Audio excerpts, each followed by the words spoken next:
welcome everyone. Thank you for joining us in today's webinar. My name is Wenchao Xue, and I'm the director of the Asian Institute of Technology Belt and Road Research Center. The AIT Belt and Road Research Center was established in 2019 with the vision to serve as an international hub for collaborative and innovative research towards the robust economic growth and the sustainable development in the Belt and Road region. Since its establishment, we have been participating and collaborating in Belt and Road projects, promoting collaborations with China's and the other Belt and Road countries, universities and organizations, and supporting young scholars and students for their research and studies in the Belt and Road regions. Today, we are very honored to have with us our distinguished speakers to share their views, opinions, and experience on the Belt and Road Initiative as a regional economic engine and its associated opportunities and challenges.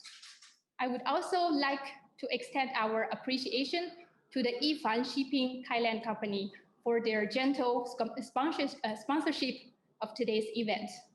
So just for a bit housekeeping before we get started, if you have any questions during the presentations, please type them into the chat box.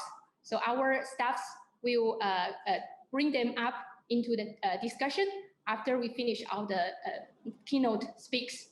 Thank you very much. So first of all, I would like to invite Dr. Eden Woon, the president of Asian Institute of Technology, to deliver his welcome remarks. Dr. Woon, please. Good afternoon, everyone. And for some, good morning. Welcome to this first major event organized by the AIT Belt and Road Research Center. The AIT Belt and Road Research Center was conceived with the recognition that an overwhelming majority of our students come from the Belt and Road geographic region, which span from the Pacific Ocean to the western edge of Asia. So naturally, many of them are keenly interested in research topics which affect their home countries. Our AIT Belt and Road Research Center then will be a vehicle for research on the sustainability issues of this region, and also some of these issues which involve China's technical cooperation with the region. We were fortunate in the fall of 2019 when the Chinese alumni of AIT generously seeded the money to start this AIT Belt and Road Research Center. Under the guidance of founding director Dr. Wenchao Xue of AIT School of Environment, Resource Development, some research projects and 2 Belt and Road scholarships have already started. Another highlight of the center was the signing last spring of an agreement with Wanke of China to send 20 AIT students from Belt and Road countries for a 3-week internship in Shenzhen, exposing them to top innovative companies such as Tencent or Huawei or DJI in that technologically booming city. Unfortunately, due to COVID, this internship could not take place in 2020, but will be revived when the pandemic permits. And also, a large-scale Belt and Road conference had to be postponed as well. And we hope to do that in late 2022 or 2023. In the meanwhile, we have taken the Belt and Road events online. And today is the first of a series of virtual seminars exploring the various aspects of the Belt and Road region. I'd like to acknowledge Yifan Company of Thailand, who is the event sponsor today. We are very honored that this first one features a keynote from the former Prime Minister of Kyrgyzstan, in addition to 2 expert talks on economics and science and technology by scholars from China and the United States. We will also witness a signing of the establishment of the Joint Belt and Road Center with Beijing Normal University. And this will promote our work inside China more broadly. I hope you will enjoy this very interesting program. Watch for future seminars of this virtual series on different topics related to the Belt and Road the rest of the year.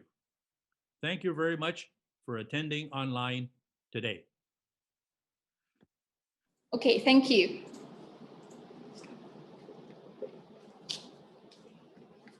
Now we are honored to have us with our distinguished opening speaker, His Excellency Jomart Otabayev, who is the former Prime Minister of Kyrgyzstan.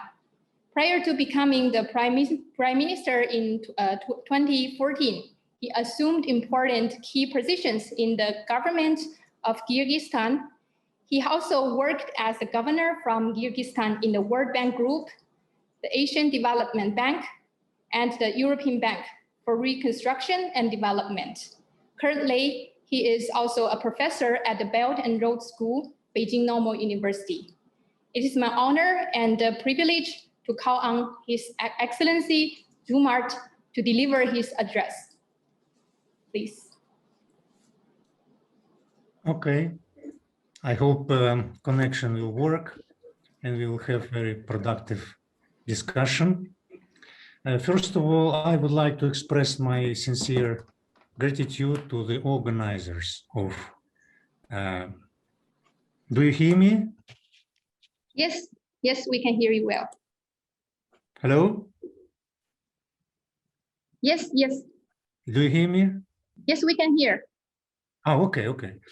To organizers of the our webinar in face of President of Asian Institute of Technology, and I also see some of my friends, among which my friend, Professor Hubiliang. First of all, I think that Asia should be together. In few years, Asia will be the biggest economy in the world. Around 2050, maybe even earlier, Asian countries will generate more than half of world GDP, and this goal could be reached even earlier. But in order to get this goal earlier, we have to be together. And this is excellent idea of our Thailand friends and colleagues to arrange this meeting where a lot of alumni, to my knowledge, are also part. And I hope that within short, we will be together with many, many friends from Asia at the same, not only computer, but in the same table. So I hope that we will overcome pandemic, not maybe too quick, but once in a while, we will get out of these big problems. As Central Asian, we would like to learn from ASEAN countries. I think it's tremendous achievement that such big diversity of the countries in ASEAN Economic Union work so excellently to each other. You have very difficult history behind you. You had wars, you have disagreements, you had a trade relationship is not always went smoothly, but quite long ago, you decided to work together. And in that respect, I believe that example of ASEAN as economic union would be excellent example on how to move beyond your geographic area. And we are in Central Asia also feeling that we have to be much close to each other. What is important that we will have between ourselves the so-called South-South cooperation. What does it mean? It means that we all have our own challenges in development, in economic growth, but we have to learn out of the mistakes of others rather than to our own mistakes. And in that respect, what is important that between Southeastern Asia and between Central Asia, we have our great neighbor, which is China, which is extremely dynamic leader of the modern world, and which proclaimed very openly the desire to cooperate to all countries around the world, but especially with its neighbors. So this is important, that China will unite us, not divide us, which has happened all along the history. Moreover, I would like to underline that during the Soviet Union times, part of the ASEAN Economic Union members like Vietnam, Cambodia, or Laos were very close to the Soviet Union.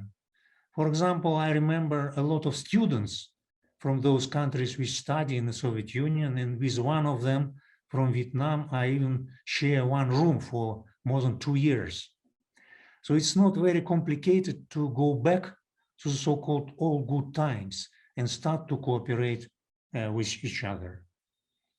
Today, I would like to say a few words about Belt and Road Initiative, which is related to my regions of Central Asia, and to remind you that in 2013, 8 years ago, President of China, Xi Jinping, made his famous speech in Astana, the capital of Kazakhstan, which is in Central Asia. At that time, he announced initiative under the provisional name New Silk Road. At that time, actually, China wanted to work with Central Asia to restore a kind of all good times of old Silk Road, when Central Asia was the most prosperous part of the world.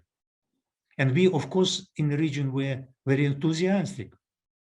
But suddenly more and more countries decided to join Belt and Road Initiative, and currently, more or less, most of the world are part of this interesting, important initiative. But in Central Asia, we still believe that our region will be testing ground for the success of Belt and Road Initiative. And today I wanted to share with you a couple of examples why I believe that things are moving in the right direction. But first of all, let me show you maps. I like very much to see the maps. Then you will see some characteristic of Asia in general, and in particular, my region. So let me try to share the screen. And this is kind of map of the region, and where you can see that there are a lot of land routes which now moving between China and other countries, as well as sea routes. This is exactly Belt and Road Initiative. When you move further, this is map generated by the World Bank, which show how easy or difficult to make trade in our area. The more dark color demonstrate the most easy way to communicate to each other. You can see that Central Asia, which is in a center just to the northwest of China, is the region which already cooperating well, but only within ourselves. You also can see Southeastern Asia, your country, Thailand, for example, where also things are moving in the right direction. Another map, which is more innovative, there are transport corridors, which now we have in Asia. And you can see, and this is one of the main topics which I wanted to share with you today, that a lot of interesting trade routes moving between China and Europe through Russia and Central Asia. You can see here, for example, your own southeastern region with a lot of interesting, important, the key infrastructure projects, especially in transport and energy, going on. But also you can see, for example, the Pakistani-China economic corridor, which is extremely important for Central Asia as well. And I will tell about the things a little later. This is environmental map. Of course, we are living in an area of sustainable development. And in yellow, you can see the biodiversity hotspot areas, where you can see that Southeastern Asia and Central Asia exactly the top hotspot in terms of biodiversity. So we have to learn from each other on how to move ahead with sustainable development and how to go to carbon-free world and to be reliable and responsible partner in terms of climate change. And this is another point which I show the Central Asia, where maps show the mobility as a way through prosperity. This is Central Asia, and the red colors demonstrate when people can move freely and can trade freely, and those regions especially are really developing very effectively in building their economies. So what is important that to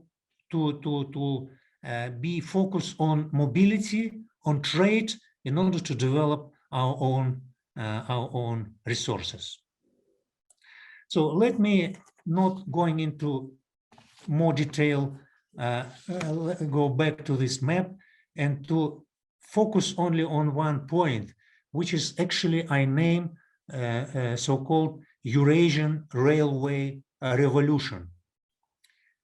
You may heard about that, but this is quite incredible development which we see within our Central Asian region. Exactly 10 years ago, namely 19th of March 2011, the first train went from Chongqing in China to Duisburg. At that time, many considered this experiment as a joke. It's strange that there is a very highly efficient sea trade, there is a airway communication. Why should we look into the railway to deliver the goods between China and Europe as centers of economic power? But things are moving incredibly quickly. Exactly the same year, in 2011, Russia, Kazakhstan, and Belarus established Eurasian Economic Union. So they will not anymore border check by transiting goods from China and Europe and back. And last year, 2020, traffic achieved new record. 12,400 trains moved between China and Europe, which is growth of 50% in comparison with 2019. And those trains transferred more than 1 million equivalent of 20-feet container. What it practically means, that train from China to Europe left every 1 hour. Every 1 hour, huge train loaded with different type of goods moved between China and Europe, and every 2 hours, train moved back from Europe to China. Why is this happening? For few reasons. First of all, trains are moving 5 times more quicker than sea transportation and 4 times cheaper than avia traffic. Currently, train can reach between Chongqing and Duisburg in 11 days. What is important is that China and Europe start trading with high volume goods. It means that it's freezing down the very expensive goods is getting not very wise. So like computers, like different type of expensive goods domestic appliances and other high-tech products should moved between China and Europe through railway. It's much more ecologically clean. Fujitsu Siemens claimed that their train making less carbon footprint for 95%. This year, traffic grow even more. In 5 months, it's grow another 67%. So the move is going on between China and Europe through Russia and Kazakhstan, through Russian territory. But currently, there are a few other options which are we can observe. It's so-called Southern Corridor, when trains move through the Caspian and Iran to Mediterranean and Black Seas, further down to Europe.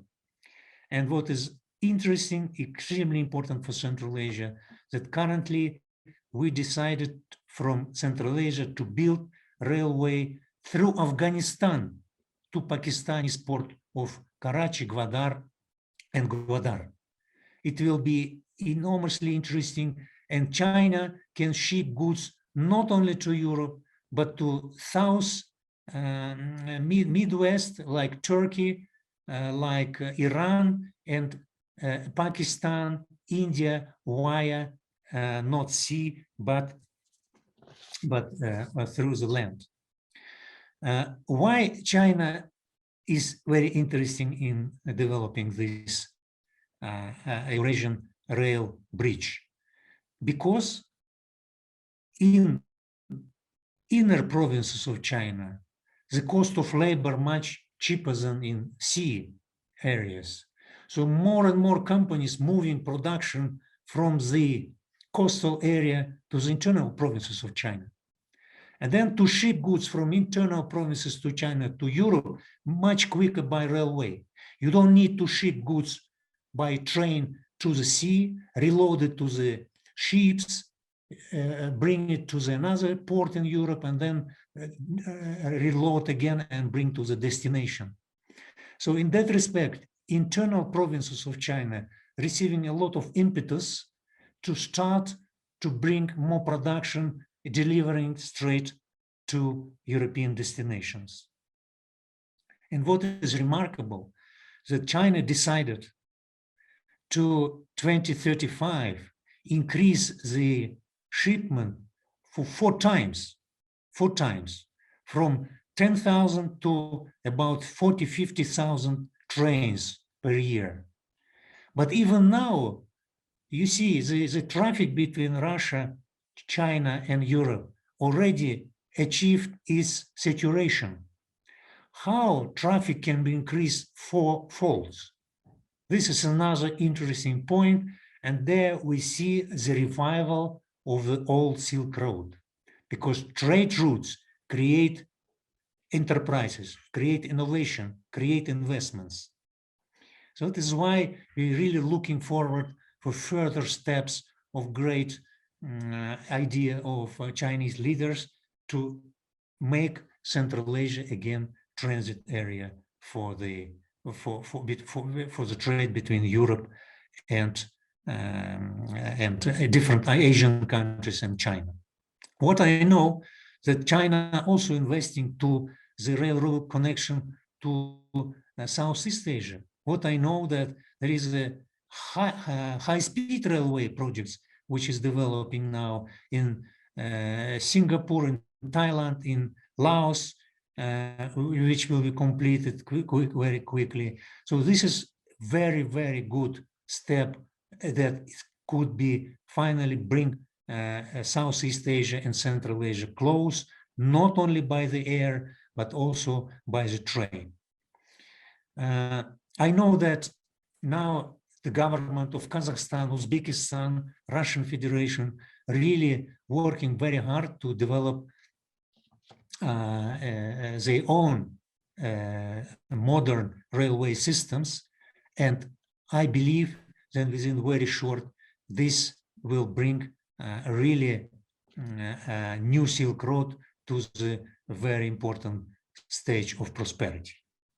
So I would like to conclude by saying that this webinar is extremely important event. We must bring Asian countries, Asian thinkers, Asian academics, and business circles close to each other. What's happening with Eurasian Rail Revolution and other infrastructure, transport projects, communication projects, energy projects, that world is getting smaller.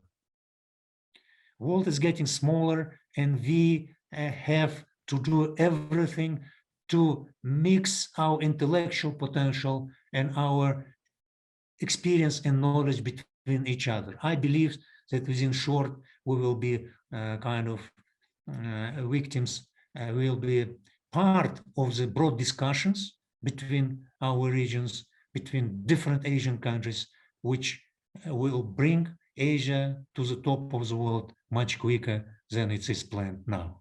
Thank you very much. Thank you very much, Your Excellency Ottobay, for sharing your views and experience from the Central Asia and also the whole region. And now we are honored to have as our keynote speaker, Professor Bi Lianghu, who is the Executive Dean of Belt and Road School, as well as the Dean of Emerging Market Institute at Beijing Normal University. He was the Chief China Economist of the SG Securities Asia, and used to work with the World Bank as an economist focusing on analyzing China economy. His work won twice the Sun Yefang Economic Prize, which is the highest economic research award in China. He is also the chair of our AIT Alumni Association China chapter. So I have the great pleasure to call on Professor Bi Lianghu, our keynote speaker, please. Thank you, Dr. Xie. Thank you so much for your invitation. I'm very happy to see my older friends. I think all of you are my old friends. Of course, Joe Mott, who is our professor, and also I'm very happy to see the Professor Zeiman. We met a few years ago, and very happy to see President Dr. Wu, by this opportunity. I fully agree with what Prime Minister mentioned, that the key point is we need to mobilize the resources. We need to working together. The Asian need to working together by, using the opportunities. There's so many different opportunities. The Belt and Road Initiative is one of the opportunities because there's so many initiatives, right? The Belt and Road Initiative is one of the initiatives. But the difference is that comparing with most of the initiatives, the Belt and Road Initiative is not only talking, okay? China made a lot of efforts to support the initiative, to make the initiative to be realized, to have some results, to have some actions. For example, so far, by the end of the year 2020, only if you look at financial support from Chinese financial institutions, there are more than 900 billion US dollar. Lending have been provided by Chinese financial institutions for supporting Belt and Road related projects. So this is only one example. So there are so many other efforts have been made. I just try to follow the schedule. I don't want to go very far because of the limitation of the time. I would like to focus on 4 points. Number one, what's the basic logic of the Belt and Road Initiative? Number two, so what's some of the fundamental theories understanding the Belt and Road Initiative? But of course, it must be very brief.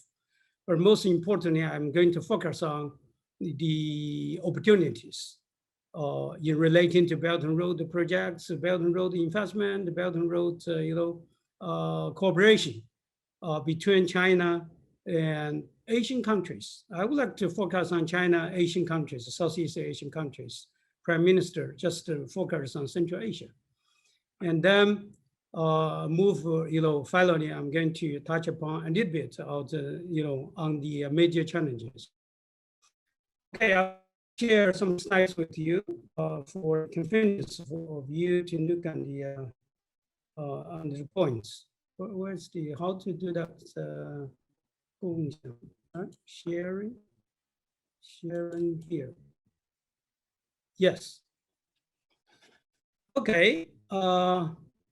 As I mentioned that, what's the basic logic of the Belt and Road Initiative?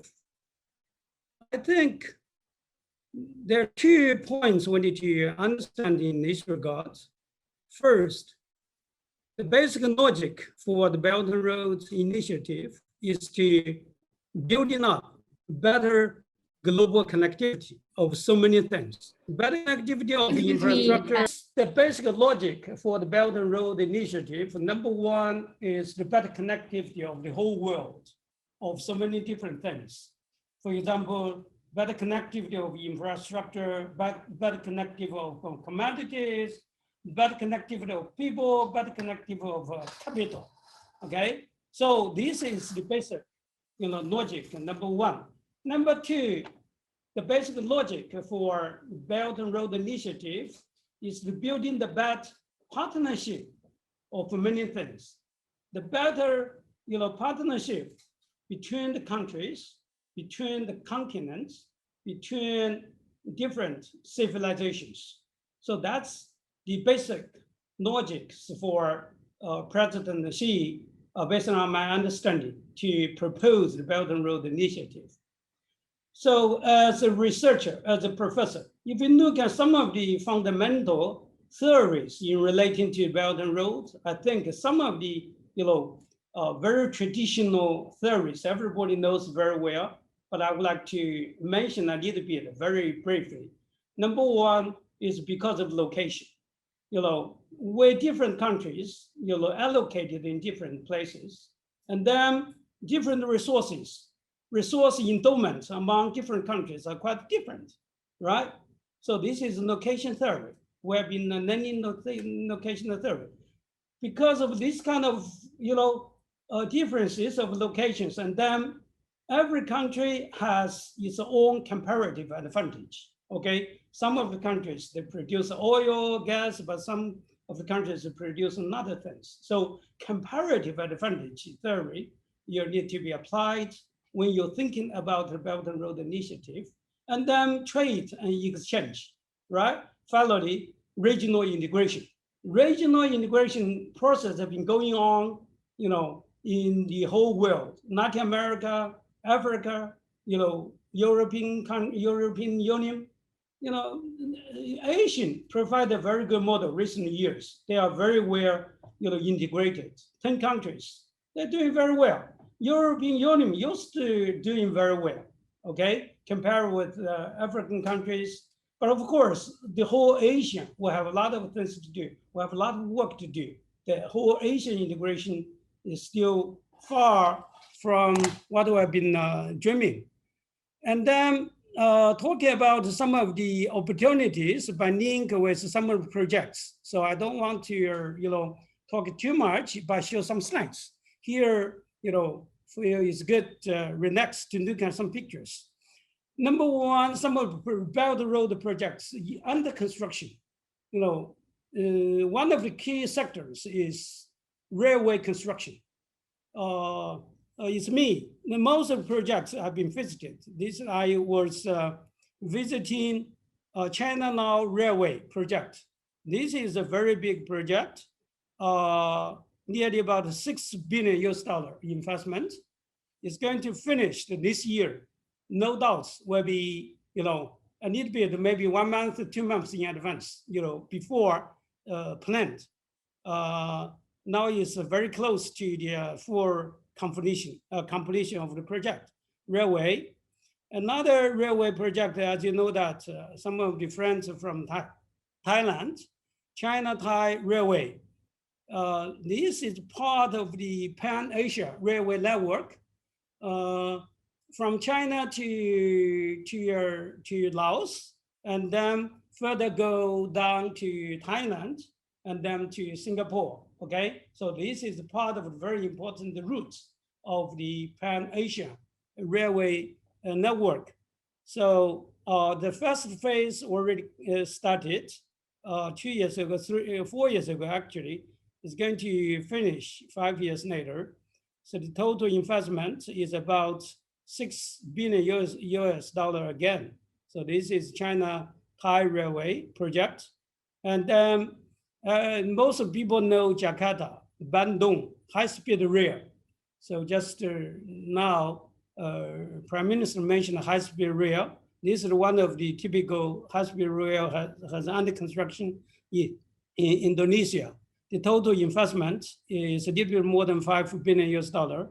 Will be finished.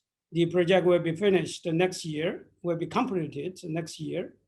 And then another project which is very famous because some changes have happened, now resume to the normal situation, which is Malaysia East Coast Railway. The earlier plan for the project was 18 billion US dollar. I don't know whether it's a strategy or not, whatever, because of reshuffle of the government. And then Malaysia government, bargaining with China again. So the budget had been cut from 18 billion US dollar to 13 billion US dollar, nearly 30% of the cost of the budget. So now it's resumed to the normal situations under construction.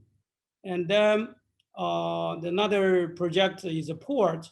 This is the second part of the projects, railway and then ports.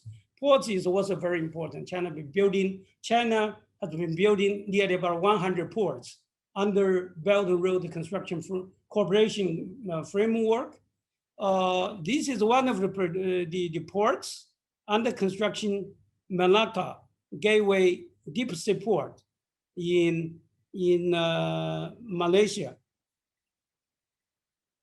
The total investment is nearly about 2 billion US dollar, will be completed 4 years later. And then we're looking for airports. This is one of the important airport projects in Cambodia. The total investment nearly, total investment, number is there, 880 million US dollar will be finished 2 years later. And then hydropower station, there are so many power stations. There's nuclear power station. Hydropower is, most of the power stations is hydropower stations. And this is why we focus on hydropower. This is one of the hydropower station construction in Vietnam, right? It's in Vietnam, yeah. Yeah, the total investment is 1.4 billion US dollar, will be finished 5 years later. Yeah, okay.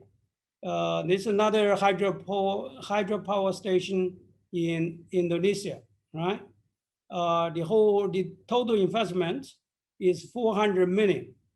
So it's already finished 6 years ago. And then other project is relating to energy, oil and gas pipeline construction in Myanmar. I was there in 2010, 2011. I saw pipelines, huge pipelines for transmission of oil and gas, were imported from Middle East, and then with the transition from Jiopio Port, Myanmar, okay, building the pipeline to Yunnan. The gas pipeline finished by the year 2013, and the oil pipeline finished, completed by the year 2017. Now is, normal operation. There are also some other projects about metro construction projects, highway projects, bridge projects, and as we mentioned before, hydropower stations. I gave some lists of the major projects, or these kind of projects from Southeast Asian countries, Asian countries. The second, type of projects is relating to industrial park. China, under the Belt and Road Construction Cooperation Framework, building a lot of industrial park worldwide, okay? We select few industrial park from Asian countries. This is one of the industrial park I visited. I and my team, we visited 2 years ago in Laos. This is what called Saisata Industrial Park. The total area is 11.5 square kilometers. The total investment is $5 billion US dollar invested by Yunnan Province Investment Corporation. I think this is the same project. Yes, the same project. Some more information about the Saisata Industrial Park. Okay, so recently the new carbon, no carbon demonstration project, started in the industrial park. So this is more familiar with some of my friends here, which is Thai Chinese Royal Industry Zone. Is also very famous. Okay, I visited this industry zone 3 times, so I know this industry zone quite well. Now, the total investment for this, let me see. Yeah, the total area is 12 square kilometers of the industrial park. This is a joint venture by a Chinese company and a Thai company. Their total investment is $4 billion US dollar. Okay, now 160 firms already there. Newer job opportunities generated for the people 40,000. And then this is also very famous special economic zone. It's a kind of industrial park in Cambodia. Sihanouk there, special economic zone. So the total area is 11 square kilometers. The generate more than 80,000 people, new jobs. Okay, and the total import and export, I mentioned some numbers. Okay, I don't want to go very detailed for these kind of numbers. But the growth, if you look at growth, is a huge increase compared with them before. Okay, so this is the second type of the projects in relating to industrial park, and the third type of projects in relating to economic cooperation zone. This is broader, bigger area compared with the industrial park. So this is one of the development zones in the bordering area, China bordering with some of the countries in Myanmar and also Vietnam. Okay, which is called Ningchang. What's the name of that? Okay, and the second cross-border. This is a cross-border economic zone. I visited 2 years ago. From China side is called Mohan, and from Laos border is Botan. Okay, this is a cross-border special economic zone, has been under construction. There's a new city has been growing up very fast. So the total area is nearly about nearly 35 square kilometers. Okay, so this is another type of the cross-border. Singapore invest some special economic development zones in Chongqing. Okay, by link with the China-European Railway Express, and also by using the Yangtze River. Okay, to get connected with the world. Finally, this is more broad cooperation. Because of the Belt and Roads, I think played a very important role to facilitating, to pushing forward the regional integration. So finally, RCEP agreement have been signed by 15 countries. So 30% of these 15 countries contributed 30% of the GDP, nearly 30% of the total trade and also total population. This is the biggest free trade zone of the world. So I think Belt and Roads will continually play a very important role to supporting, to facilitating the further development of RCEP, regional integration. And then I show you some of the numbers. First, look at China Asian investment. This is,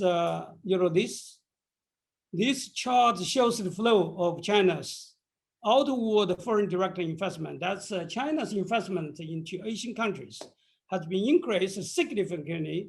So after, very soon after the Belt and Road Initiative proposed by the year 2013 and then 2015, this is huge, already 100% of the increase of China's investment into Asian countries.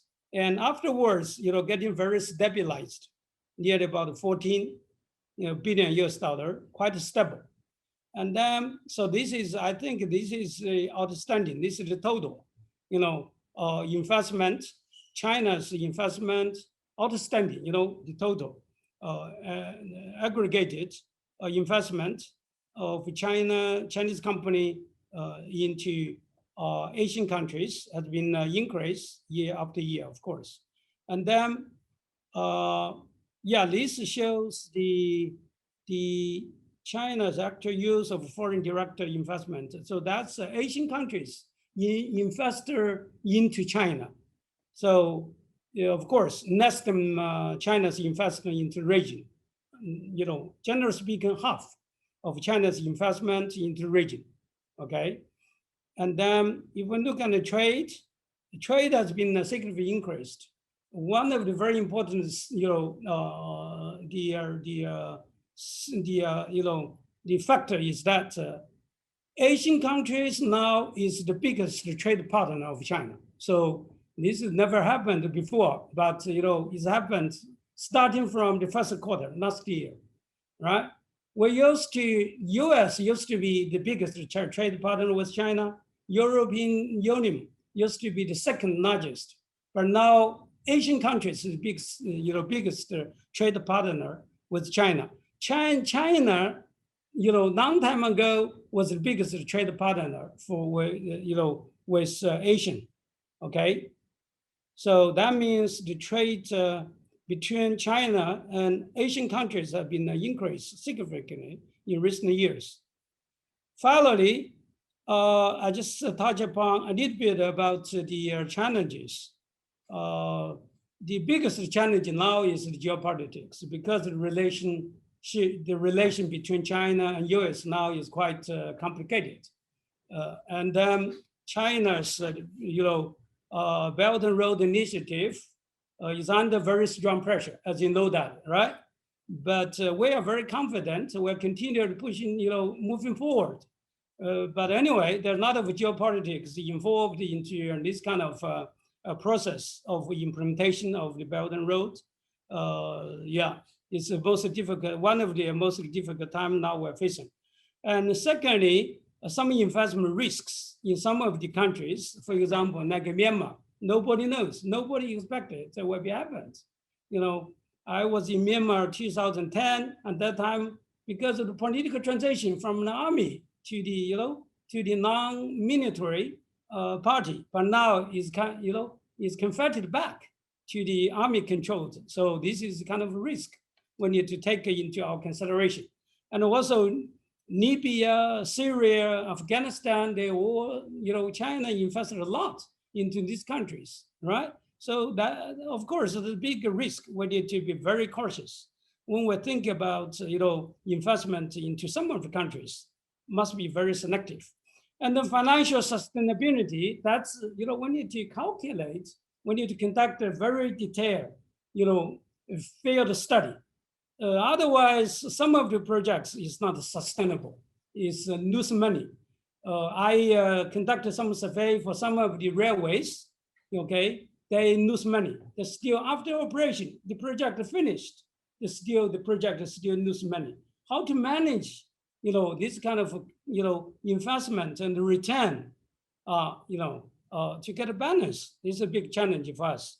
And also some other challenges relating to environment issue, in relating to climate change, and also in relating to North's legal system, because the legal system between China and the Asian countries is quite different.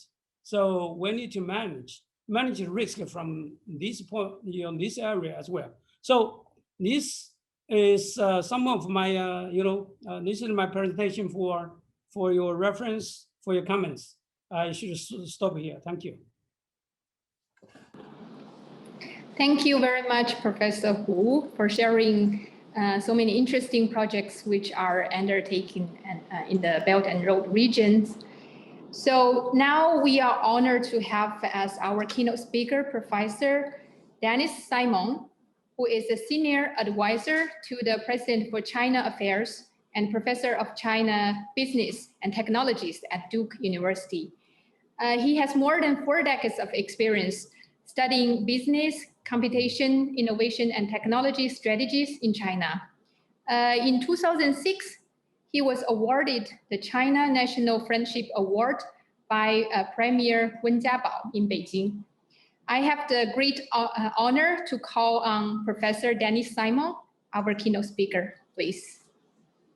Thank you very much, Professor Xue, and thank you again to the organizers for having me. This is a really great opportunity to discuss, I think, a very, very important issue. And I'm going to look at the BRI from the perspective of science and technology, as well as higher education, because I think that these two areas have become an increasingly important part of the agenda as China looks out into its relations with not just the 65 plus core BRI countries, but also going out to well more than 100 different countries that are part of China's global network. And I think that as we can all see, the BRI is going to become one of the most important transformational elements in international relations for at least the first half of the 21st century, if not beyond. So let me put up my slides, and we can begin then.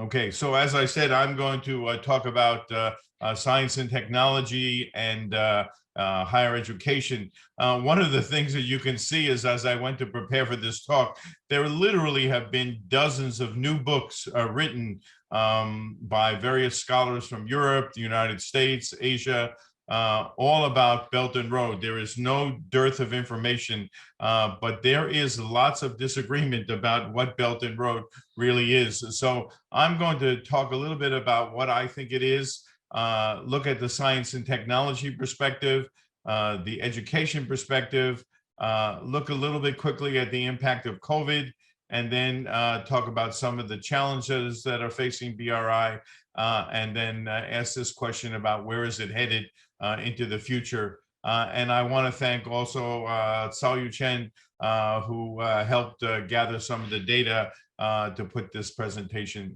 together. So this year was very interesting. In March, the U.S. Council on Foreign Relations issued a report on China's Belt and Road, and they made this statement about an important transition. They said that the Belt and Road Initiative is being recalibrated for the post-COVID world. The building of roads, railways, ports is giving way to a much more BRI centered on technology, primarily telecom, connectivity, healthcare, and financial services.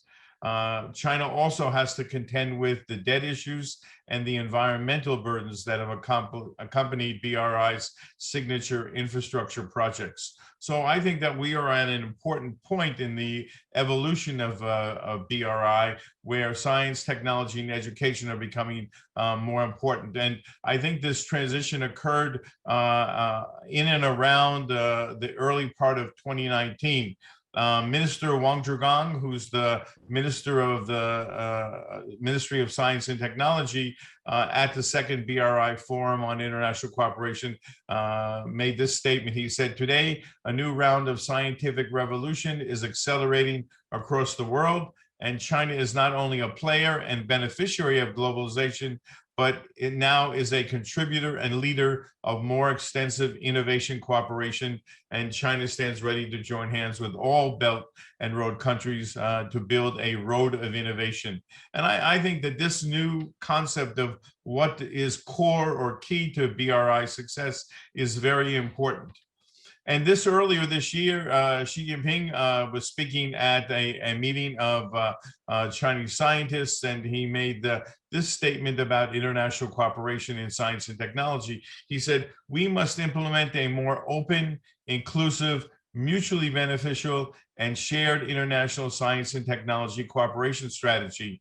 We must promote international scientific and technological exchanges and cooperation with more open thinking and more open measures." And I think this is a response in some ways to some of the challenges that China was facing. And I think we can actually look at Belt and Road as two periods, the 2013 to 2019 period, and I think this current period from 2019 onward. Now, the way I think that we can think about this, and I kind of rely here on a very, very interesting paper written by Ingrid de Hooge from the Leiden Asian Research Center. She talks about two kinds of diplomacy: science diplomacy and education diplomacy. And I think that's a good way for helping us to understand where science and technology fit in and where higher education fits in. And in particular, I think we can look at the idea of science for diplomacy, where science is used to help promote improved relations among the BRI countries, versus diplomacy for science, which specifically is done to help facilitate science and technology cooperation with the goals of trying to advance science and technology development across the BRI countries.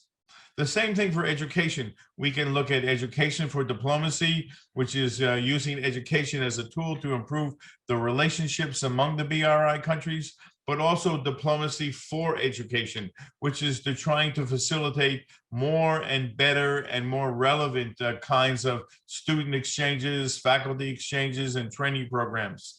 And in both cases, in science and education, it also can be a part of the diplomatic initiatives, particularly as we find in international affairs, more and more issues are science and technology based. And decision makers need scientific advice. They need new knowledge in order to help come up with better solutions to problems and figure out better ways to work together. And so I think we can think of the BRI as really composed of these different elements of diplomacy. It's a good way to think about the goals and objectives of the different players. Now, when the BRI in China itself was formally announced in 2013, and it was being laid out, there were 5 core features to it. But this chart shows 6 core features. And so what I've done here is I've modified this to show that when you look at the different elements of the BRI, we can see that today the multilateral cooperation as well as bilateral cooperation in science and technology now have become very, very important. And it's joined by cultural exchange, which also includes educational exchange. And these are part of the major priority areas now that are going on. So we know all about infrastructure, we know all about trade, etc. But now what I want to do is just basically, again, emphasize the key role that science and technology and higher education are playing. And you've seen the map, and we understand what BRI is, so I don't need to go through this. Now, I want to, I said at the beginning of my talk that the BRI is one of the most important elements of international relations. And I think that this is very true. Claude Alvaghy made the statement. He said, the BRI represents the basic restructuring of globalization. In other words, it's not a linear model that was widely accepted where the West, is going to continue to be the dominant player in setting the rules and the agenda of the international economy. it really represents the change in the nature of globalization, dividing the world into three new circles. The one that Professor Hu Biliang talked about, which is a more integrated Asia circle. The one that Prime Minister Oturbayev talked about, which is the reopening of the Central Asia, East Africa connection to the Asia Pacific region. And then a third element, which I think is really critical, and that is the system of transnational digital, energy, and infrastructural networks that are going to add tremendous amount of connectivity to global communications, to trade, to talent mobility, and to information flows that now will bring Europe as well as Africa and Latin America into greater communication and interaction with the Asia Pacific region.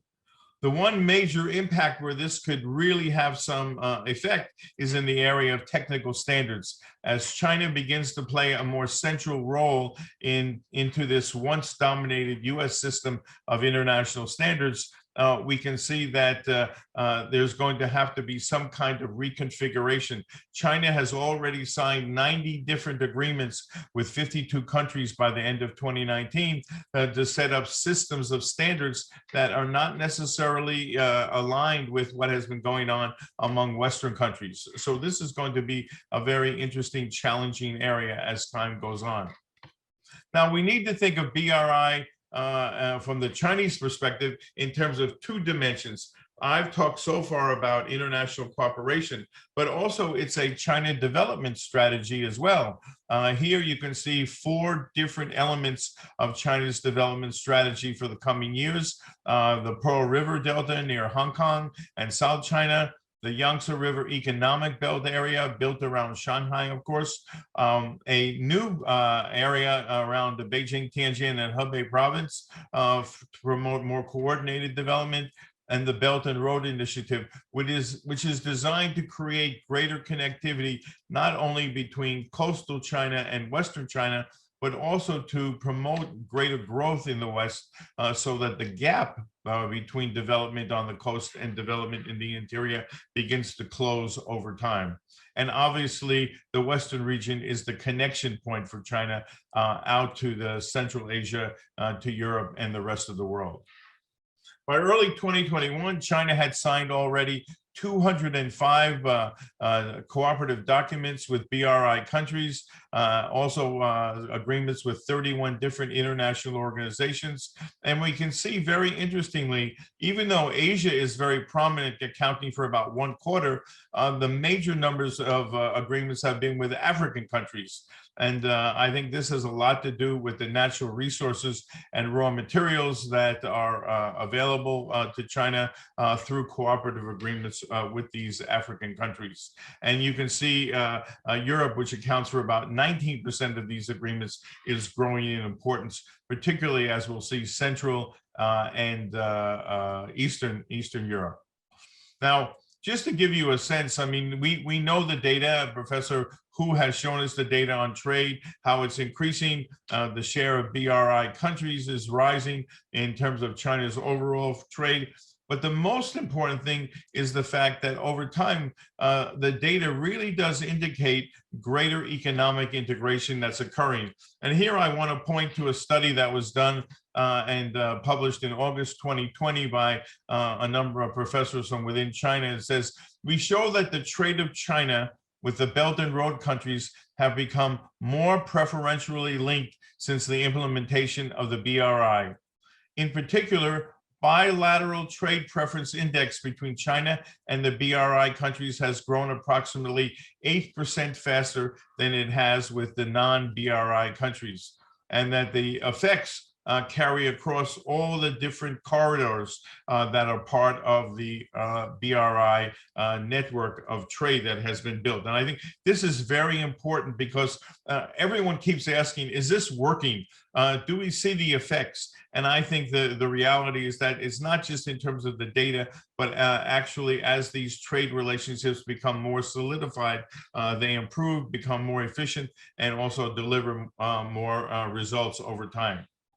Now, 2019, as I mentioned, was an important transition point because up until that point, there had been a lot of criticism about the BRI coming from different parts of the world, including, of course, from the Western countries.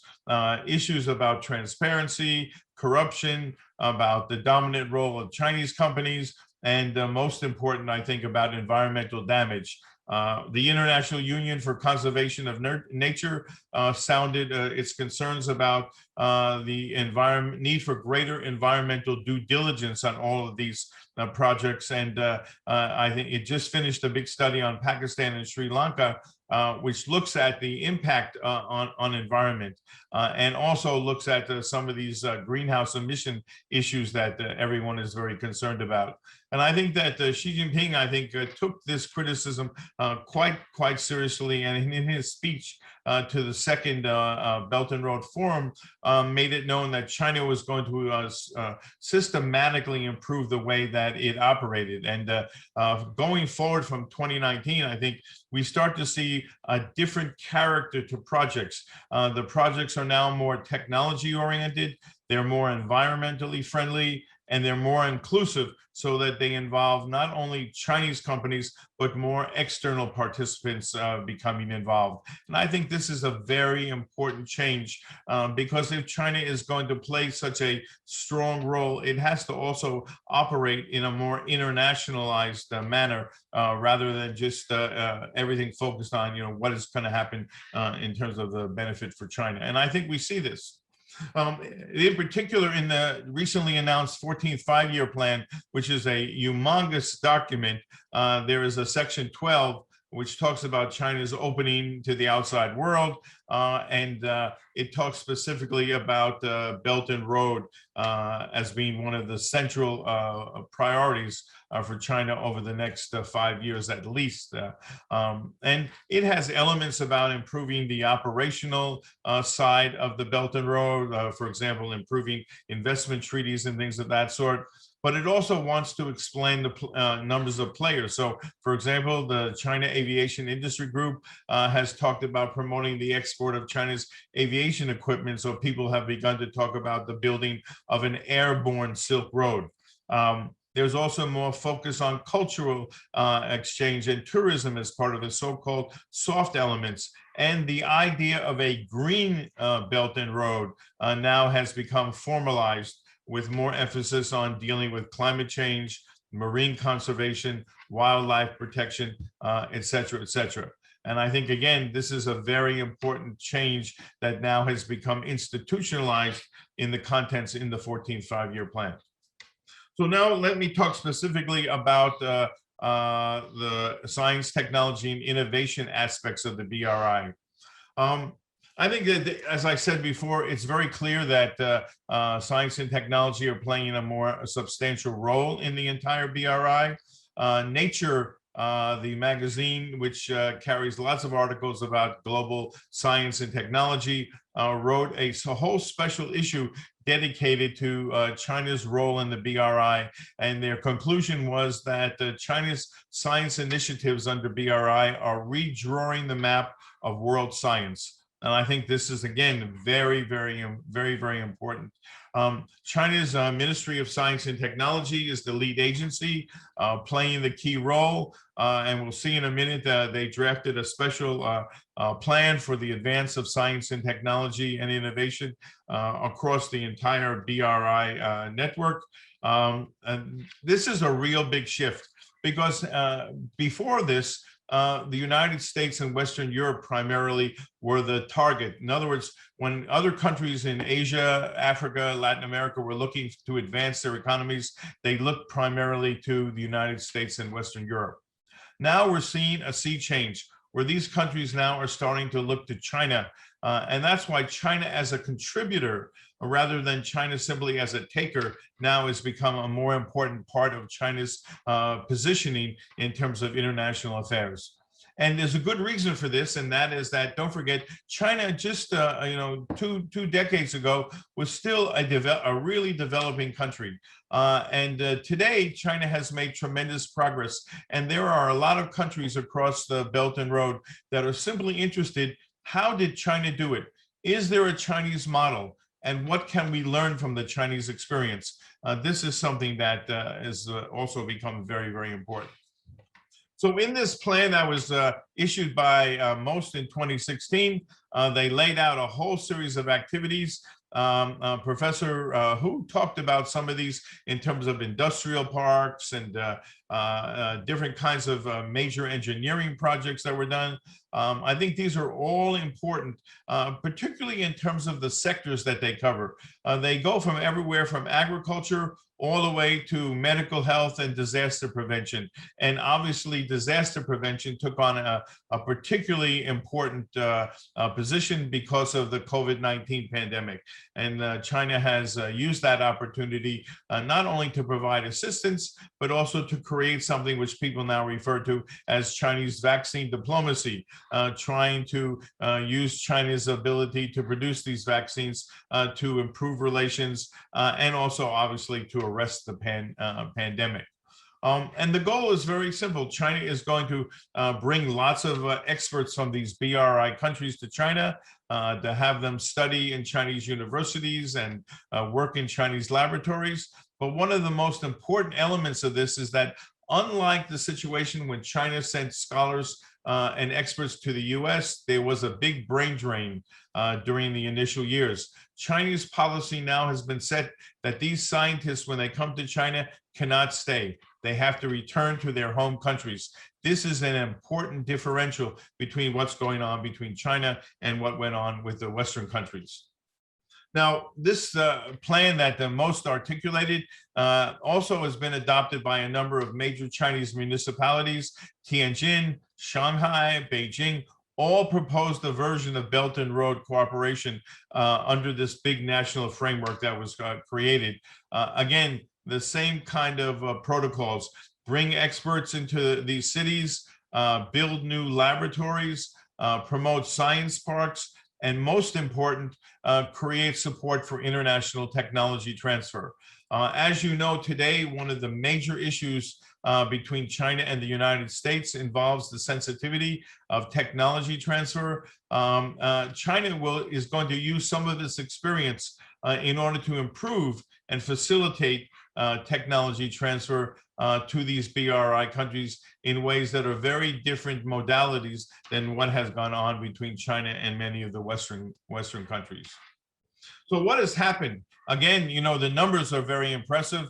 Over 1,100 joint research projects have been supported since 2016. Almost 3 billion renminbi has been spent.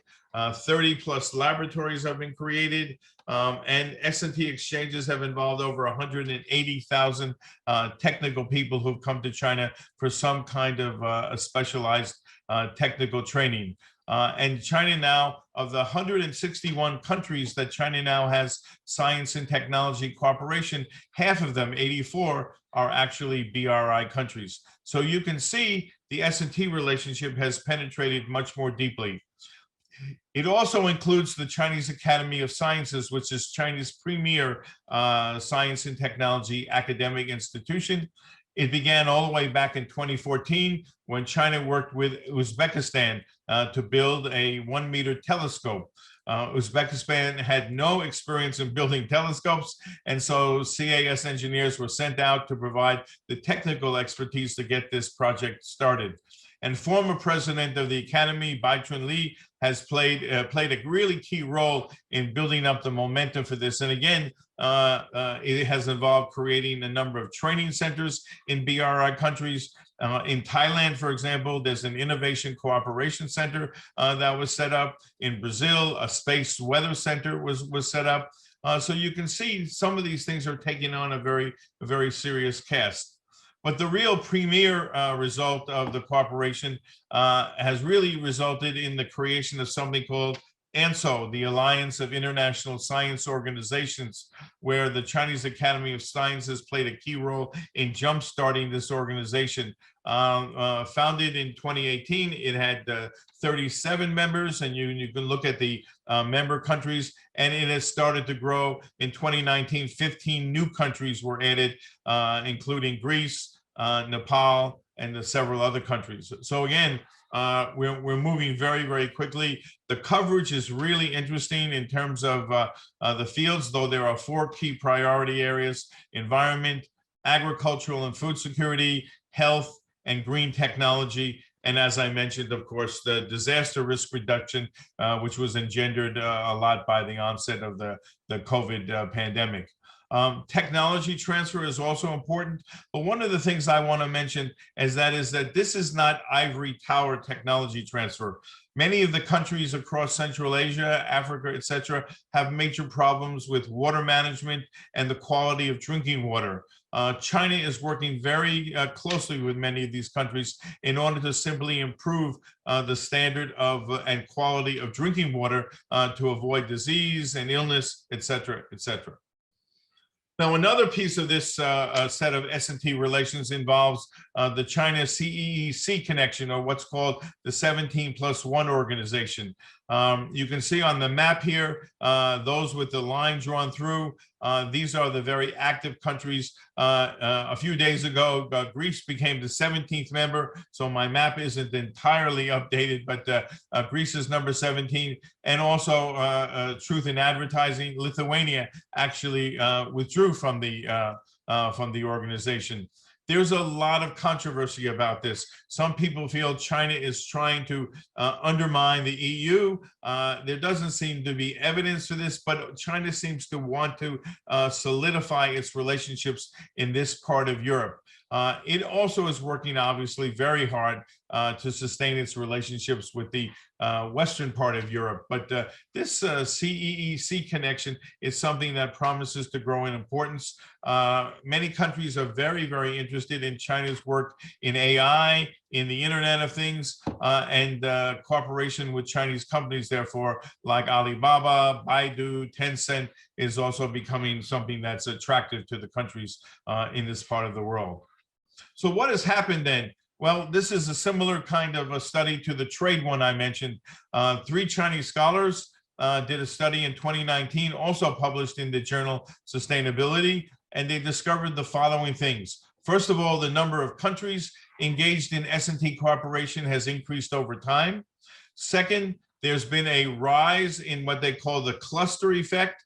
That is that these countries are increasingly working together, so that the center of gravity in cooperation now has shifted from west to east, and China now is surpassing Russia actually as the preferred partner, from what they call a strong west and weak east to now a weaker west and a stronger east, with China at the center. So India, China, and Turkey now have become more central in terms of this hub-spoke kind of image that's being built. And in Iran, Malaysia, Pakistan, and Thailand also now have becoming more central in this overall network.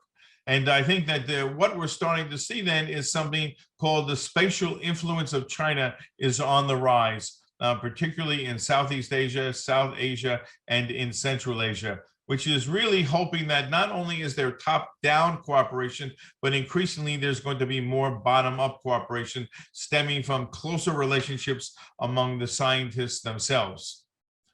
And I just want to note that, I mentioned Beijing, Tianjin, and Shanghai, but this is obviously not only coastal China. The city of Xi'an in Western China is playing a more significant role as well. And it also hopes to become one of these new science and technology hubs that helps to drive forward the role of S&T in the development of relations with the BRI countries. Now, one of the most important aspects that everybody seems to be interested in is what's called the digital belt and road. And this was first developed in 2015. But it's to use Earth big data platform construction among the BRI countries to help them deal with everything from food security to climate and the environment. They've talked about already cooperation in coastal and marine areas, and even including the Arctic area. Again, all to mitigate risk and also to help sustain the development of these countries for the long term. Of course, Digital Belt and Road involves some sensitive technologies, and Western countries have expressed some security concerns because these projects necessarily involve working with such firms as Huawei, ZTE, etc. And this is something that China has to deal with as part of its image building across the Belt and Road countries. Also, the Digital Belt and Road is very much connected to the UN 2030 Sustainable Development Goals. There is a very interesting chart that we don't have time to cover that shows the connectivity between elements now that have been articulated in the BRI documents and the SDG elements, where they are now become much more linked together and have really strong support from the United Nations to see China now advance its activities in these particular areas. I want to point out one area in particular that's really critical, and that is the remote sensing and the impact of the Beidou satellite system. In 2020, China launched the 30th third generation Beidou 3 satellite, and it can now provide services as an alternative to the US GPS system. This is also very important. We can see the blue dots now on this map show the areas that are connected primarily through Beidou satellites. And you can see the world is sort of bifurcated itself. The red dots, which is the US GPS system, and the blue dots, which are now the Chinese system. And then there are a few dots in there across Spain, Portugal, and parts of Eastern Africa where there's both Chinese and US GPS presence. I think this is also a very important development that is, again, shifting the centrality of the US and opening up huge opportunities for China. Beidou now is connected to more than 120 different countries, but also there is some sensitivity. China has exported some Beidou-based missile systems to Pakistan, and that incurred some kind of complaints from Western countries. So again, while China's motivations are multifaceted, I think it has to stay focused on the development elements. And I think that increasingly it will find greater receptivity among all of these countries. Big data centers now have been built in Russia, Pakistan, Italy, Morocco, Thailand, etc., to become part of the data collection and processing associated with Beidou. And finally, there is a polar Silk Road now that is being talked about. This is a project that emanated in 2018 from a white paper published by the Chinese government talking about a so-called third polar route. And China is very interested in this. In fact, there are plans in 2022 to launch a special satellite to monitor the movement of ice flows and to track shipping as this so-called polar Silk Road develops. But in the meantime, China has already become very, very active. It's working with Finland to set up a remote sensing site. It's working with Iceland for another observatory. The one thing that everyone is worried about and why this satellite could become so important is that everyone is concerned if this becomes an active route, what might be the impact on the environment from any kind of oil spill, air pollution, etc. So there's a great deal of detail that has to be worked out before full confidence is restored.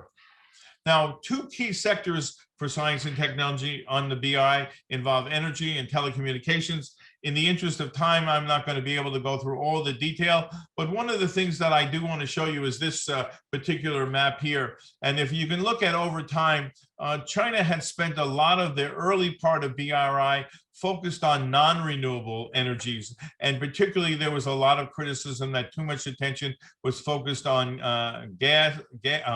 oil and coal. But now we can see that over time, particularly you can see the blue percentage in hydro recently, and also solar beginning to start to play a more important role. And so the hope is that there will be a new transition away from energy investments into these non-renewables into much more renewable energy areas. And you can see the growing prominence in this map of the green dots, which show the increasing numbers of renewable energy projects being sponsored by China. Telecommunications, obviously intimately linked with the digital Belt and Road project that I talked about before, and particularly the building of lots of internet data centers all around the Belt and Road countries. And again, the same kind of presence of Tencent, Alibaba, etc., to build up e-commerce networks across this part of the world. All of this is underpinned by the fact that China has become very strong in 5G technology. 5G is the core component of the digital Belt and Road, and Huawei is the leading 5G provider in China. So this has created, again, a number of controversies because of the tensions that have existed between US, Western Europe, and China over companies and activities by Huawei, ZTE, et cetera, et cetera. Nonetheless, China's success in 5G is enabling it to become a much more important player in terms of its digital Belt and Road project and its presence. And you can see here, it's very, very interesting. We know that a number of countries have restricted the use of Huawei's 5G technology. We can see those in the brown and the light brown.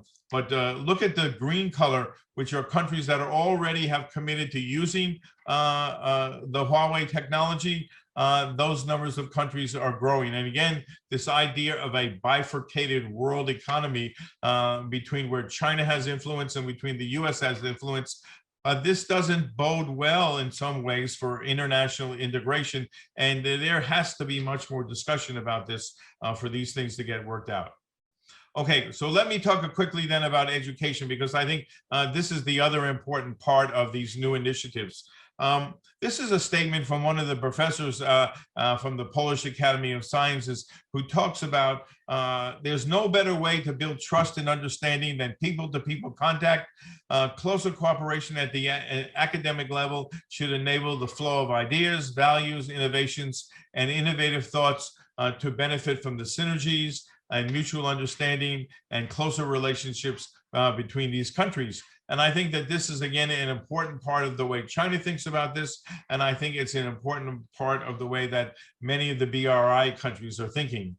So China internally has placed a lot of priority on rebuilding and revitalizing its universities. Today, a number of Chinese universities are listed among the top 20, top 50 universities in the world. And so more and more students from these BRI countries now are starting to be interested in studying in China. In 2018, there were almost 500,000 international students studying in China, and over 300,000 of them were from BRI countries, accounting for basically about 2/3 of the total, which helps to support the internationalization of higher education in China. And this is good for China. There are now 47 agreements between universities that recognize higher education degrees and also can work towards similar kinds of curriculum arrangements, so facilitating even more cooperation. All of this is very important because, again, it talks about how China and the Belt and Road countries are working together. All of this cooperation in education is based on the Ministry of Education's action plan for the Belt and Road, which is designed to increase connectivity and build a connection mechanism so that educational cooperation can expand over time, particularly to train needed talent so that when projects are being done in these Belt and Road countries, there can be the necessary expertise locally to help implement these projects. One of the criticisms is that there's been too much dependence on Chinese personnel. This is all designed to train the talent locally so that the local governments and local areas can provide the talent that's needed. Confucius Institutes have played a big role, unlike in the West, where Confucius Institutes have been strongly criticized. In the BRI countries, Confucius Institutes have played a really, really important role. The British Chamber of Commerce looked at this and they basically have came to the conclusion that the positive effects from cooperation through the Confucius Institutes have been very, very important. And their basic comment is the last point on here. The BRI countries have become less suspicious of the motives and activities surrounding the CIs than their Western counterparts. And I think this is something very true. And one of the things we can see is the development of Chinese studies, and particularly contemporary Chinese studies, now as a major in a number of BRI universities in order to train people, in order to work more closely with China and to also to understand what is going on in China. Right now, there are 3 major university alliances that have been constructed. A university alliance of the Silk Road that was engineered by Xi'an Jiaotong, and now there are 151 countries from universities from 38 countries that are in this alliance. There's a Belt and Road Initiative University Alliance initiated by Lanzhou University. And then finally, a China Central Asia University Alliance that was established in Urumqi and has 51 universities across 7 different countries. Now, again, like with everything else, things have to be worked out. Don't forget, there are language issues that divide these countries. There are visa issues. There's the protocols for accessing research money that's available in China, for example, right now. And then there are issues about family visas. When these scholars and experts go to China for study, can their families come along, particularly if they're going for 1 year or 2 years? They don't want to be separated from family. So all of these issues have to be worked out. They're very operational, but nonetheless, they're very, very important. Okay. Let me get to the near end of my presentation. Health diplomacy now has also become a very important part of this, and it was facilitated by the onset of the BRI. And it also has been facilitated again by what happened with respect to COVID-19 and the fact that China now is expanding its focus on health as part of an interest in green economy, sustainability. This is where Chinese officials believe big impact can be made. And China continues to support health diplomacy throughout the Belt and Road region. So what are some of the lingering issues regarding the BRI? Professor Hu had talked a little bit about some of these, debt diplomacy and the worsening of debt problems for some countries, though again, some of this debt is being renegotiated and rescheduled. Issues about transparency, which, as I noted, that particularly since 2019, the Chinese government has made strenuous efforts to improve the transparency, and also in terms of environment in particular. This is something also that more and more attention is being paid to. So again, there are criticisms. The big question, of course, at the end of the day is that, is this really a win-win strategy or and mutually beneficial, or is this just an aspiration? In other words, are we starting to see real win-win outcomes? And I would say, based on what we've seen in higher education and science and technology, I think there is more on the win-win side of the ledger than there is on the sort of self-serving side. A number of alternative projects have been proposed in parallel with these with the Belt and Road project. Most of these projects are complementary to BRI rather than being rival projects. In fact, several of them, if they were to move forward, could even help facilitate the movement of the BRI. The big issue, of course, is what's happening in the United States. And this is the cover from a issue of Bloomberg News, where it says, Washington is dismissing China's Belt and Road. That's a huge strategic mistake.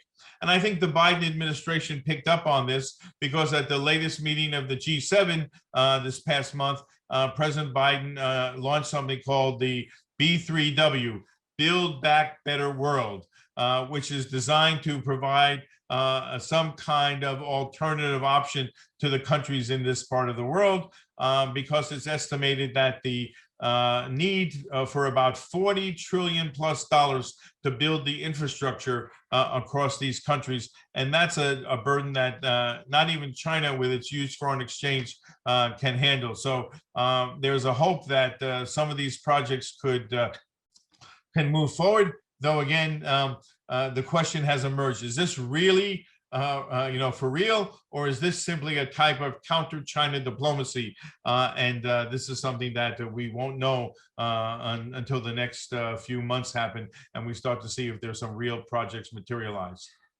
So let me end with some closing thoughts here. I think that the BRI, we know, is a strategic concept articulated by Xi Jinping for the rejuvenation of the Chinese nation, but it's also a project for the mutual benefit for building shared prosperity across the BRI countries. It's not altruism, but it's a development initiative in which I think Chinese leaders hope that both China and that these countries can benefit. Second, it's an evolving vision. At any point in time, what constitutes the BRI or Chinese dream regarding BRI is shifting. But it's something that the Chinese dream now increasingly dovetails with a regional dream and increasingly with a global dream. The third point is that there is no real clear line geographically that defines the extent or limits of the BRI. If you look at the plans and you look at the roadmap, BRI can take a number of different directions. It is not, as some people suggested, a scheme for global domination by China, but clearly it is a pathway for China to extend its influence, to promote its prestige, and it's an important part, as I said at the very beginning, of Chinese diplomacy. Finally, I think the onset of the so-called trade war with the United States has only added greater impetus to the BRI concept. The more that decoupling occurs with the United States, I think the more stronger the BRI imperatives. Now, there are important benefits, as I said, accruing to China as well as these countries from this collaboration in research, from the cooperation in education. But China has two aspirations. It wants to have enhanced political influence and sustained economic connectivity with the BRI countries, no doubt. But it also has a desire that its domestic science and technology capabilities and its elite universities attain the levels of excellence associated with Western counterparts in the US, Europe, and Japan. So we got to be careful. Before we become too enamored with China's advances in BRI, we must remember that success in the first case, that is working with the BRI countries, may not do very much to advance China's objectives for the second case, and in some cases could even detract from China's future success as ties weaken with Western scientists as China builds new connections with the BRI scientists. This is something that we'll only understand over time. China has to find a new balance in terms of its engagement with BRI countries and the West, and that's going to be one of the biggest strategic challenges as it moves forward. So looking to the future, BRI is going to continue to be very pluralistic. It's going to continue to attract lots of opinions, lots of critical perspectives, but I believe it also has huge potential to transform the current Western-centric international order. It's served very well as a core for China's economic plans and its multilateral diplomacy. And since 2019, there's been a very important shift politically in the way China is operating, which will only give greater credibility to China's role, particularly as it increases its commitment to sustainability and transparency. There's more emphasis on the S&T part, along with health, green industry, digital, and education and cultural exchange. And S&T is becoming, again, a much more attractive part of the Belt and Road Network. And then finally, even though there are many plans regarding potential rivals to the BRI, particularly the most recent one by the Biden administration, until now, there's no valid alternative. No real effective, counter response has been initiated. So right now, the BRI is the game in town. It is the main game, and I'm fairly optimistic and that as China improves its performance in terms of these contentious parts about transparency and sustainability and environment, that it will continue to make progress as it moves ahead in the BRI. Well, I will stop here and say thank you very much.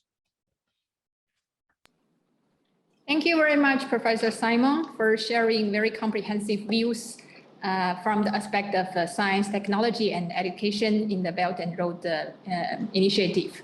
And I myself, as a researcher, also learned a lot of useful informations. And I'm also very happy to see that AIT as a education and research institution, we are actually also participating in many of these good programs, like the ENSO program. We are the member university of the ENSO, and also we are also a partner of a regional partner of the Digital and Belt and Road programs. So thank you very much for sharing these useful informations. So now we comes to the question and answer sessions. So actually we have received a lot of questions from the audience, but in the interest of time, we have picked up 3 questions, and perhaps one question for each keynote speakers. So may we show the first question? So this is a question for His Excellency Jumart. So the question is, you mentioned the importance to cooperate to bring Asia to the business circle. What is the first thing that you think we need to do? Thank you. You know, in our Asian culture, doing business a little bit different than purely Western or European or American way. First, we have to build trust between ourselves. If we will build trust, then business will go automatically. So building trust, however, is a very complicated matter. It's required time, meetings, communication, cooperation, fights, agreements, etc. So we need to bring business people close to each other. That is why communication, meeting, conferences, webinars like that are extremely important. So I think academic community in face of Asian Institute of Technology could be very instrumental to bringing people from different countries, business circle, academia, and politicians close to each other, that we will build trust between ourselves. And the excellent example of this procedure is economic growth of ASEAN countries. Exactly, I would like to underline again that cooperation within ASEAN countries between themselves and with China, for example, could be an excellent example on how to bring people close to each other. Thank you. Thank you, Your Excellency. I completely agree with you. That is also the main reason why we are organizing this Belt and Road webinars. Yes. So we have the next question for Professor Biliang Hu. So the question is, what will be the implication of digitization of Chinese currency in BRI programs? Of course, Professor Hu is the expert, but you know, there has been thought, when people talk about the big dreams for BRI, of course, the digitization of the Chinese currency could help to promote a kind of common currency, region across BRI that helps to facilitate trade and commerce. But right now, China is looking to simply internationalize the renminbi. If some of the activities in the BRI can do that, that would help to be a first step as the digitization of the Chinese currency goes forward. I think that it's not an impossibility, but it's something that would will take some time to happen. It's not going to happen overnight. Yes. Thank you, Professor Simon. So, okay, Professor Hu, you are back. So sorry we lost your connection. So could you also share some of your opinion for this question? What will be the implication of digitization of the Chinese currency in BRI? Can you hear me? Hello? Yes, we can see you. Okay. Yeah, I just can see me, but can you hear me? It's more important to hear me, not see me. Yes, we can hear you. Yes. Okay, that's great. Yeah, I agree with Dennis. Very good point. I think 2 reasons behind. Number one is from general perspective point of view, digitalization is not only for currency. China has been pushing forward, promoting digitalization in all the areas, like e-commerce, like smarter agriculture, smarter manufacturing, so smarter agriculture services, smart city. So we implementing digitalization overall, all the areas that have been implemented. So this is the first point, understanding background. So currency is only one of the areas. The second is more important to understanding the importance of digitalization of currency, because the Belt and Road region or countries, generally speaking, if you look at the financial market, very lot of very strong fluctuations from time to time. The financial market is not is not certain. So the risk for Chinese investors into the country is very high. Once you put the money, 100 million US dollar to there. So after half year, because of devaluation of the local currency, Chinese companies, they lose 50% or 30% of the value of their original investment because of the devaluation of their currencies.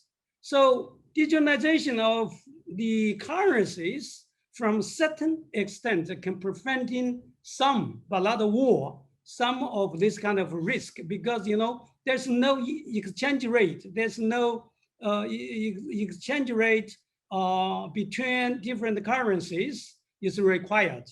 Okay, that's the regulation of the digital currency is very different from the current financial market. So from certain extent, we can reduce some risk for Chinese investors to these countries. Of course, I agree with Dennis. It's not an overnight job. It takes time. Okay, this is only only initial this kind of process. That would be good for China to avoid some risk, but also good for the countries receiving Chinese investment.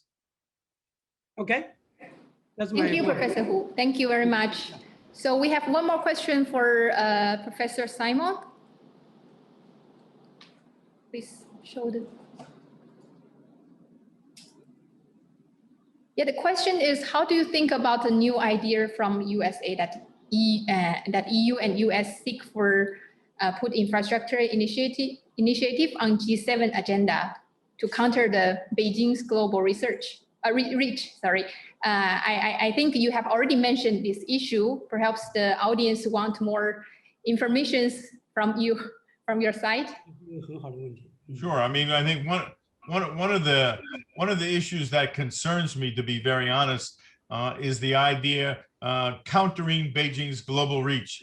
As I indicated, the estimates are that a 40 trillion US dollar investment will be needed to build the necessary infrastructure across the developing world.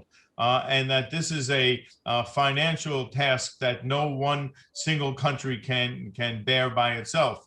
And so I don't look at the US, the new initiative that was announced at the G7 meeting necessarily that it must be a counter to Beijing's global reach, even though, to be very, very honest, right now the atmosphere in the United States is that the US should do anything it can to reduce Chinese influence on a global scale.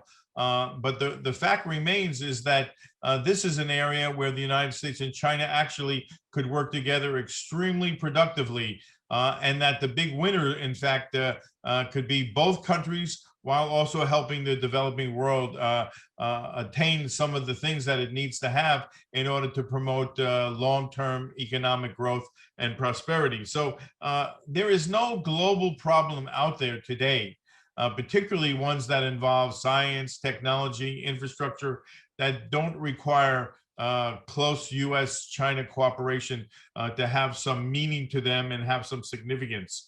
And so I'm hoping that rather than looking at this as kind of like a competition for influence, it becomes a collaborative effort where the countries can begin to work more closely together to be much more responsive to these countries. The UN, the Asian Development Bank, even the Asian Infrastructure Bank can become good platforms in order to address some of these issues. Professor Hu Biliang and former Prime Minister Ortabayev, talked about all of these projects that are going on, and they're extremely impressive, but they only touch the surface in terms of what really needs to be done. So I'm seriously hoping that the U.S. and Europe can sit down with China and some of the countries that are involved and begin to plan out a much more coherent, collaborative plan than looking at this as a zero-sum game where one wins and one loses. I think that that is not very productive, and it's going to lead to more political problems. And the countries that will suffer will be the developing countries. Thank you, Professor Simon. So I would like to thank you again, our distinguished speaker, to sharing very interesting stories and help us to learn more about the Belt and Road Initiative. And today we are also very happy to take the opportunity of this first AIT Belt and Road webinar to conduct a MOA signing ceremony between the Asian Institute of Technology and Beijing Normal University, and to jointly celebrate the launching of our AIT BNU Joint Belt and Road Center. This joint center will aim at better serving China and the ASEAN Belt and Road countries and their entrepreneurs for more active participation in the Belt and Road development and achieving mutual benefit and win-win results through close collaboration on various activities, including to jointly organize the China-ASEAN Belt and Road high-level forums.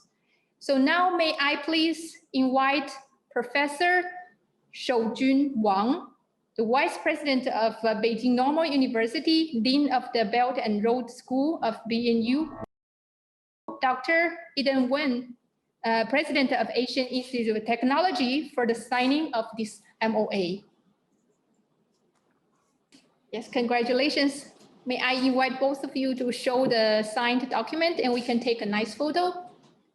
好，谢谢。 Okay. 非常期待翁校长能够访问北京师范大学。好像正在照相的，对对对，正在照相。好，希望疫情尽快能够受到控制，我也过来。好的，非常期待，非常期待。也欢迎您来曼谷访问我们。好，谢谢谢谢。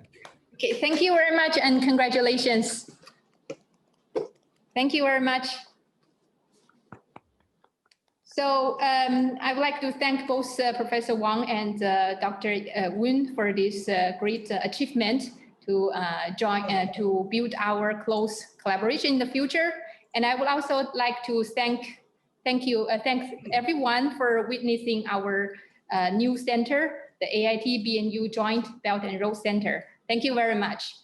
I would like to add to Dennis that this is another one of these Belt and Road agreements that you mentioned. So this is one more to the number that you had. Thank you very We much. are building the alliance between the universities. Yes. Okay, so now I think we are coming to the end of today's webinar. And thank you, everyone. We greatly appreciate your being with us today. And I would like also to call for your attention on our upcoming webinars, which are going to focus on Belt and Road development. So we are preparing actually many more interesting thematic topics for our future webinars. Some of them has been already mentioned by our distinguished speakers today, including the topic about the digital Belt and Road, and also about the high-speed railway constructions. So we are really looking forward to seeing you in our future activities and webinars.